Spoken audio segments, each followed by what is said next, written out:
A paz do Senhor Jesus, estamos iniciando mais um Instantes Finais, a sua aula de escatologia no seu lar. Desde já eu quero agradecer por sua audiência, a você que assiste ao nosso programa pela TV e também a você que nos assiste pelas redes sociais, pelo YouTube, pelo Facebook, pelo Instagram, Rede Brasil Oficial, EIADPE Oficial ou pelo site www.iadpeplay.org.br. Que Deus te abençoe. Que as bênçãos de Deus continuem sendo derramadas sobre você e a sua família. Diariamente nós temos recebido muitas mensagens pelo WhatsApp do programa. Muitos dos nossos telespectadores estão não só assistindo o programa, mas estão anotando. Alguns estão até desenhando o mapa e eu fico muito feliz em saber que muitas dúvidas estão sendo tiradas, Muitos eventos escatológicos estão sendo compreendidos. E se surgir alguma dúvida durante as nossas aulas, você anota aí o número do nosso WhatsApp. O prefixo é 81 e o número é 99491-2293, mas não precisa enviar perguntas ou mensagens agora, você pode fazer isso depois do programa. Bem, se você está acompanhando diariamente, você sabe que nós estamos estudando sobre os personagens da Grande Tribulação. Foi o tema que iniciamos no último programa, não é? Ontem nós falamos sobre aqueles 144 mil judeus. Vamos recapitular rapidinho o que vimos ontem? Então, já dissemos que os 144 mil são judeus, são 12 tribos, 12 mil de cada tribo dos filhos de Israel, Pode passar a tela. Nós vimos o texto, que está lá em Apocalipse, capítulo 7, versículos 4 a 8. Nós lemos esse texto. Pode passar a tela. Vimos também que eles estarão na terra durante o período da grande tribulação, durante o governo do anticristo, e serão os pregadores do evangelho do reino no período da grande tribulação. Serão eles que irão iniciar a pregação do evangelho do reino após o arrebatamento da igreja. E ontem nós explicamos, porque há algumas pessoas e alguns grupos religiosos que entendem que estes 144 mil é o número daqueles que serão arrebatados. E nós mostramos aí pelo menos 5 motivos pelos quais nós podemos dizer com muita convicção que estes 144 mil não são aqueles que serão arrebatados. Primeiro, porque o texto diz que eles são israelitas, diz que são 12 mil de cada tribo. Segundo, se fosse o número de arrebatados, significa dizer que Jesus viria buscar só os judeus e não os gentios também. Terceiro, nós percebemos na grande comissão, nessa tarefa que foi entregue à igreja de pregar o evangelho a toda criatura, que Jesus disse que pregasse o evangelho a todos os homens e não apenas aos judeus. Como é que agora Jesus vem buscar só os judeus, Em quarto lugar, nós vimos que eles estarão na terra, não estarão no céu, no período da grande tribulação. E em nenhum lugar da Bíblia Jesus disse que viria buscar apenas os judeus, ou vir buscar apenas 144 mil pessoas. E dissemos também que estes 144 mil aparece mais uma vez lá no capítulo 14 do Apocalipse e aparece agora diante do trono de Deus, já aparece no céu, o que leva-nos a entender que eles serão martirizados depois de cumprirem o seu ministério. Hoje, como nós prometemos no programa anterior, nós vamos falar sobre as duas testemunhas que têm sido, vou dizer assim, tema de muitas discussões teológicas, Muitas pessoas procuram dar nomes a esses dois personagens que também surgirá no período da grande tribulação, só que nós entendemos que eles estarão na segunda metade.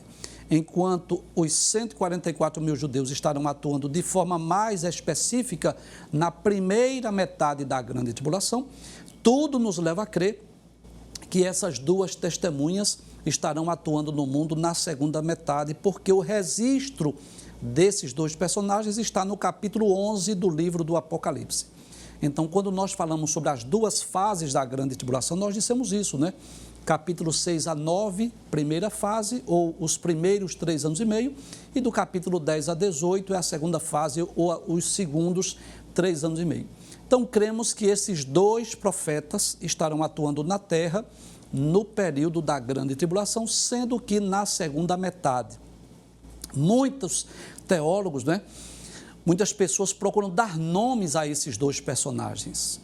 As mais comuns interpretações é que eles são Enoque e Elias ou Moisés e Elias, nós estaremos explicando sobre isso, quem são esses dois personagens ou essas duas testemunhas que serão levantadas por Deus no período da grande tribulação. Bem, antes de nós falarmos sobre essas duas testemunhas, nós gostaríamos de dizer que durante a grande tribulação haverá dois agentes de Satanás que estarão atuando aqui na terra. Inclusive, serão temas dos nossos próximos programas.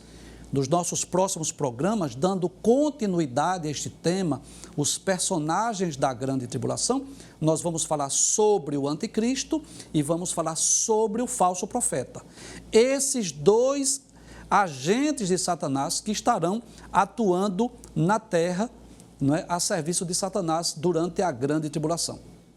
Mas essas duas testemunhas, elas estarão a serviço de Deus. Dois profetas, dois servos de Deus, que Deus estará se utilizando deles para fazer coisas e milagres extraordinários. Então, nós nos reunimos com a equipe de arte do programa e, como sempre procuramos fazer, nós colocamos o texto bíblico ou a explicação do assunto, selecionamos algumas imagens, claro, de forma ilustrativa, só para facilitar a sua compreensão, né? Vamos abrir essa imagem aí?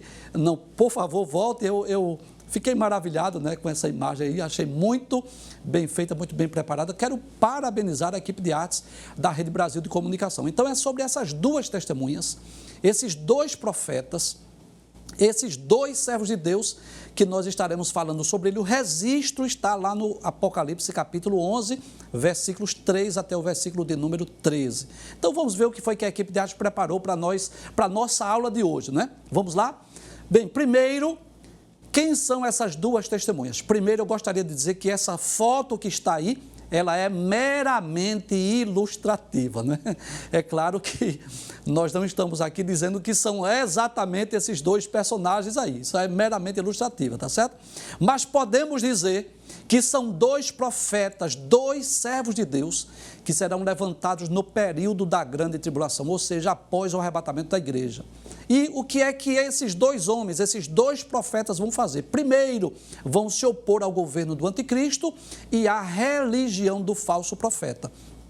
Então, não irão aceitar o plano de governo do anticristo, não aceitarão a religião que será imposta pelo falso profeta. E podemos dizer que o ministério sobrenatural dessas duas pessoas vai se dirigir de forma específica à cidade de Jerusalém, à nação de Israel, a quem elas fornecem um testemunho especial no programa do juízo divino, ou seja, diferente dos 144 mil judeus que estarão espalhados pelo mundo. Esses dois profetas estarão atuando de forma mais específica lá em Jerusalém ou lá em Israel. A partir de agora, vamos analisar o texto bíblico de Apocalipse, capítulo 11, versículos 3 até o versículo de número 13, né? Então, o que é que diz o versículo 3? Deus diz assim: darei poder às minhas duas testemunhas. Então, primeira coisa que eu gostaria de lembrar aqui, mais uma vez, é que o Espírito Santo estará agindo na terra durante a grande tribulação. Eu não tenho dúvidas disso, né? Então, quem é que vai dar poder? O Espírito Santo de Deus vai dar poder a esses dois homens, assim como ocorreu no Antigo Testamento, né? Onde muitos profetas do Antigo Testamento realizaram milagres extraordinários, né? Dentre eles, eu quero destacar aqui Elias, Eliseu e outros profetas que fizeram milagres e coisas extraordinárias, tá certo? Então, durante a grande tribulação, não confunda, eu não estou dizendo que é Elias e Eliseu esses dois profetas, eu estou apenas fazendo uma comparação, um paralelo. Eu quis dizer assim, da mesma forma como no Antigo Testamento, Deus operou milagres e coisas extraordinárias através de Elias e Eliseu, assim fará também no período da grande tribulação. Vamos voltar ao texto? E eles vão profetizar por 1260 dias. Então, esse período aí equivale exatamente a 3 anos e meio, não é? A segunda metade da grande tribulação, estarão vestidas de pano de saco. Bem, quando lemos a Bíblia, essa expressão vestir-se de pano de saco, está falando de vestes de quem está em lamento, de alguém que está aflito, de alguém que está angustiado. Isso nos leva a crer que este plano de governo do anticristo, esta religião do falso profeta, vai trazer a esses dois servos de Deus essa indignação, de forma que eles estarão vestidos de vestes de saco, né, de pano de saco nesse sentido, né, por conta da aflição, porque não vão concordar com esse governo, não vão concordar com essa religião. Então isso fala de tristeza, de indignação, de lamento. Este é o sentido das vestes serem de pano de saco. O que é que diz o versículo de número 4? Estas são as duas oliveiras e os dois castiçais que estão diante do Deus da terra. Abre aqui, por gentileza, por favor, volta para cá, para mim, por favor. Muito bem. Então, essas duas oliveiras aqui, não é que uma árvore muito comum em Israel, é de onde produz a azeitona, de onde vem o azeite. E o azeite na Bíblia fala de unção. Lendo o Antigo Testamento, principalmente, nós vamos ver que os profetas, que os reis, que os objetos do tabernáculo, que os sacerdotes, eles eram ungidos com azeite. E de onde vinha esse azeite? Vinha exatamente das azeitonas que eram produzidas pelas oliveiras, tá certo? E aqui estão dois castiçais, que também recebem o nome de candelabro, né? E eu me emociono quando eu falo disso, porque lá no lugar santo, lá no tabernáculo, glória a Deus, havia um castiçal deste aqui, não é? A única luz que brilhava lá no tabernáculo. Qualquer dia desse, se Deus nos der a oportunidade, nós vamos trazer aulas aqui também sobre o tabernáculo, que eu amo falar desse assunto, né? Embora não seja necessariamente um assunto profético ou escatológico, mas eu me emociono quando eu falo do tabernáculo. Então havia lá no lugar santo, glória a Deus, um castiçal desse, não é? Que era a única luz que brilhava. Então, a oliveira produz azeitona, de onde era extraído o azeite, e este azeite era colocado neste castiçal, onde se acendia aqui as velas. Era uma espécie de candeeiro, né? Então, daqui da oliveira fala de unção, e aqui fala de luz. Então, quando diz que esses dois profetas são as duas oliveiras e são os dois castiçais que estão diante de Deus, está falando da unção, não é? O poder de Deus que estará atuando na vida deles. Tanto fala do óleo, do azeite, da unção, mas fala também que eles vão brilhar, que serão luz em meio às trevas aqui no mundo durante o período da grande tribulação. O que é que diz o versículo de número 5? Versículo 5 diz que se alguém lhes quiser fazer mal, fogo sairá da sua boca e devorará seus inimigos. E aí você já deve entender que isso nos faz lembrar de quem? Exatamente, do profeta Elias.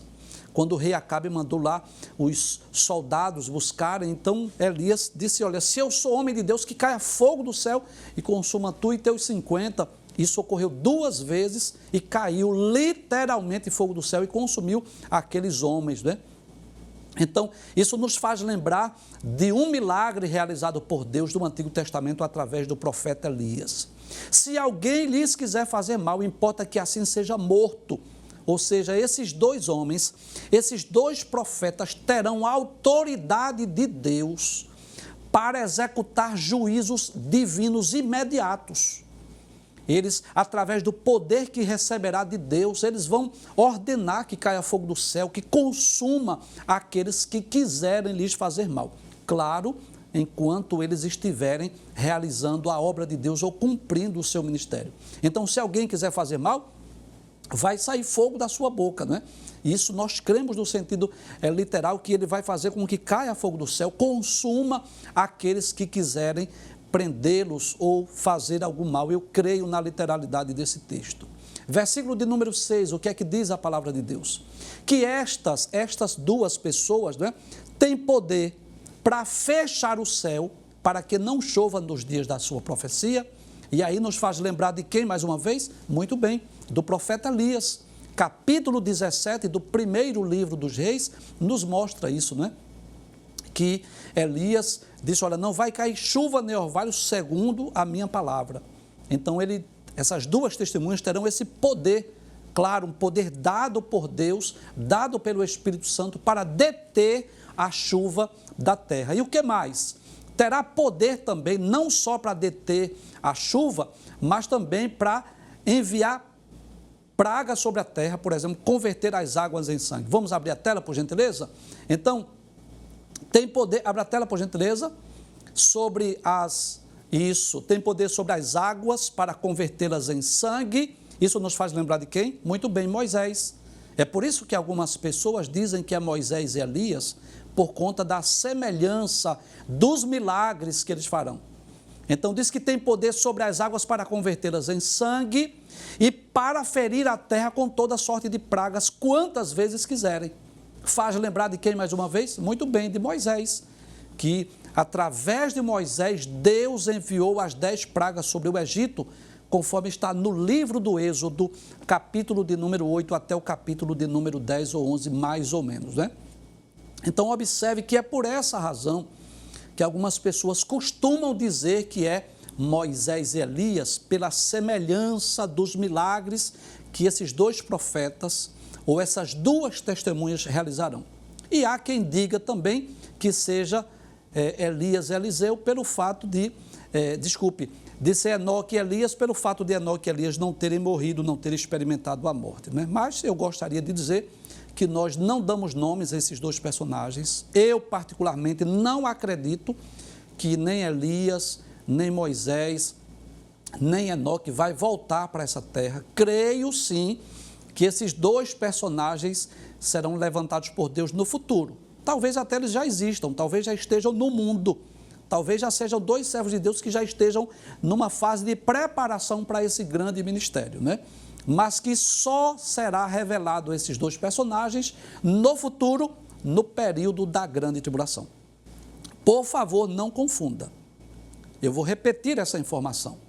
Eu disse que os milagres que esses dois profetas realizarão serão semelhantes aos milagres realizados por Deus através do profeta Elias e através de Moisés. Vai fazer cair fogo do céu, vai orar para que não chova, vai converter as águas em sangue, vai mandar uma sorte de praga sobre a terra, mas não acredito, nós não acreditamos que seja nem Moisés e Elias e nem Enoque e Elias. Vamos para o próximo texto, versículo de número 7. Quando acabar o seu testemunho, ou seja, quando acabar o seu ministério, a besta que sobe do abismo, ou seja, o anticristo, vai fazer guerra e vai vencê-los. Vai matar essas duas testemunhas. E eles estarão lá em praça pública, o seu corpo vai estar morto lá na praça pública lá em Jerusalém. É interessante que a cidade de Jerusalém aí recebe títulos, né? Vejam como diz o texto bíblico: jazerá o seu corpo morto na praça da grande cidade, que espiritualmente se chama Sodoma e Egito, onde o seu Senhor também foi crucificado. Então, por que Jerusalém?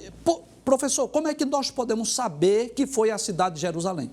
Porque está explícito onde o Senhor foi crucificado, né? Mas por que Jerusalém recebe esses dois títulos de Sodoma e Egito? Por conta do pecado que estará sendo realizado em Jerusalém, na segunda metade da grande tribulação. Então, como foi, por exemplo, que as cidades de Sodoma e Gomorra receberam os dois profetas de Deus, os dois servos de Deus, os dois anjos, lá no capítulo 19 do Êxodo, né? De Gênesis, desculpe, capítulo 19 de Gênesis. Então, por isso que é comparada a Sodoma, por conta do pecado, por conta das imoralidades, por conta da apostasia, por conta da profanação que estará ocorrendo na cidade de Jerusalém. E por que também Jerusalém é chamada de Egito? Porque o Egito foi o lugar que oprimiu o povo de Deus. Então, por isso que a cidade de Jerusalém recebe o nome de Sodoma, comparado com o Sodoma que foi destruída no Antigo Testamento, né? Capítulo 19 lá do livro de Gênesis, com fogo.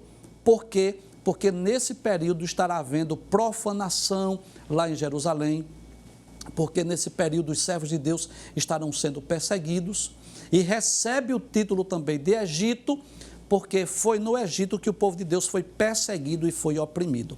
Mas não temos dúvidas que eles estarão numa das praças em Jerusalém, porque o texto diz onde o seu Senhor foi crucificado. O que é que diz o versículo de número 9?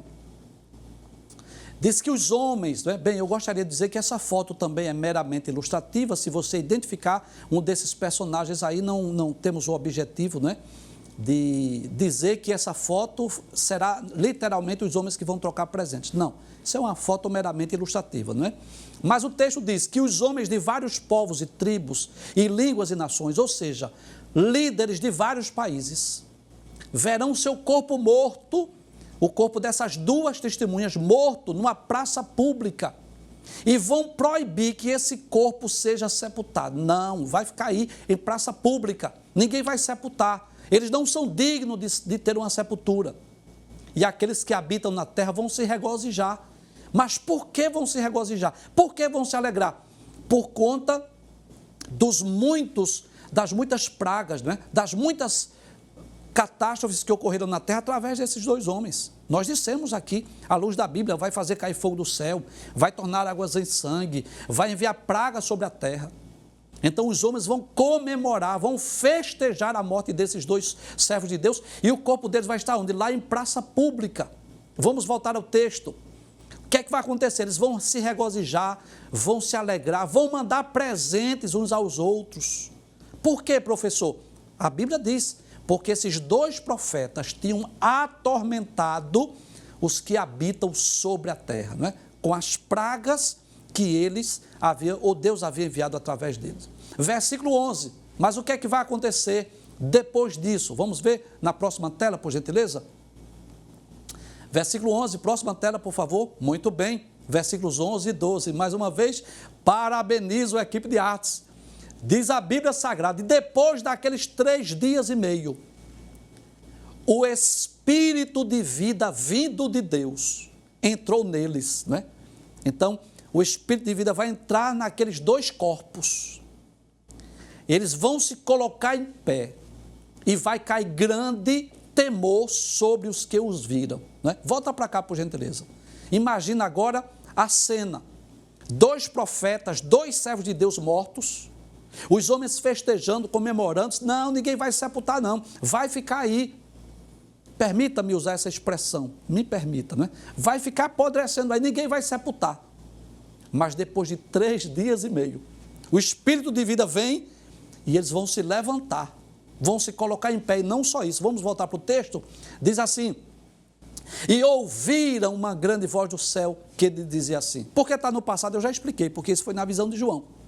Mas eu posso aplicar ou apontar para o futuro. E ouvirão uma grande voz do céu que vai dizer assim, subi cá.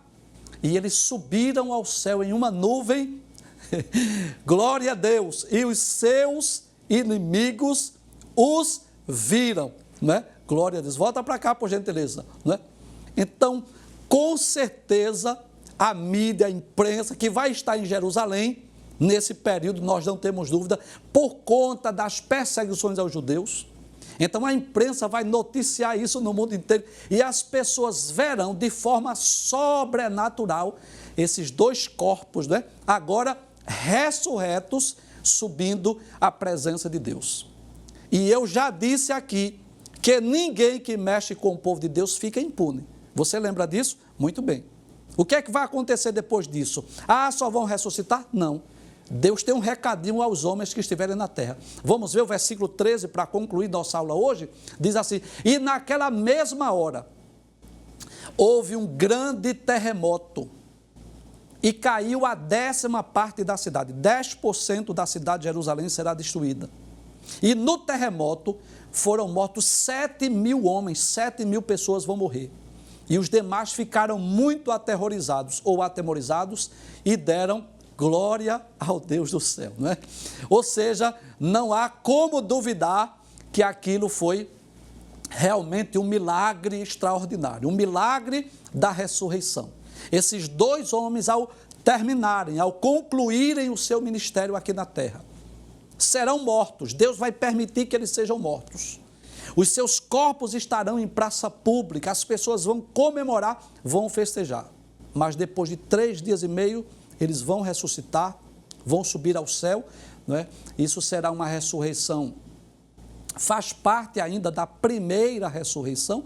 Nós já explicamos aqui que a primeira ressurreição é a ressurreição dos justos, né? Só que ela ocorre em várias etapas diferentes, então será uma ressurreição extraordinária. Naquela ocasião, só essas duas testemunhas vão ressuscitar, não é? Vão se unir aos salvos que estiverem no céu de forma miraculosa, de forma especial.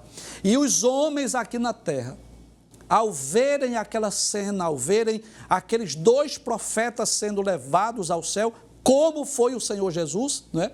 Eles ainda vão experimentar um terremoto aqui, 10% da cidade de Jerusalém será destruída, 7.000 pessoas vão morrer naquele grande terremoto. Mas o que mais me chama a atenção, vamos voltar para o texto novamente, o último versículo, versículo 13, é a última parte que diz assim: e deram glória ao Deus do céu. Né? Não há como duvidar de que realmente foi a manifestação do poder de Deus através desses dois profetas ou através dessas duas testemunhas, né? Então eu posso dizer que, apesar do período sombrio da grande tribulação, ser um período de muito juízo, de muito julgamento, de muito castigo de Deus sobre a terra, mas Deus terá seus profetas, seus servos para anunciar a sua palavra. Na primeira metade da grande tribulação, estarão os 144.000 judeus, estarão pregando o evangelho em todo o mundo, e na segunda metade estarão esses dois profetas, que mais uma vez eu torno a dizer, não acredito que seja Enoque e Elias, e não acredito que seja Moisés e Elias. Creio que serão dois profetas que serão levantados por Deus no futuro, que talvez até já estejam na terra, talvez já exista entre nós esses homens, né? Já esteja aqui na terra, talvez sendo preparados por Deus. Não estou dizendo que eles estão na terra, estou dizendo que é possível, falando de uma possibilidade, e que realizarão essas obras, e quem estiver na terra durante a grande tribulação, com certeza vai conhecer esses dois servos de Deus.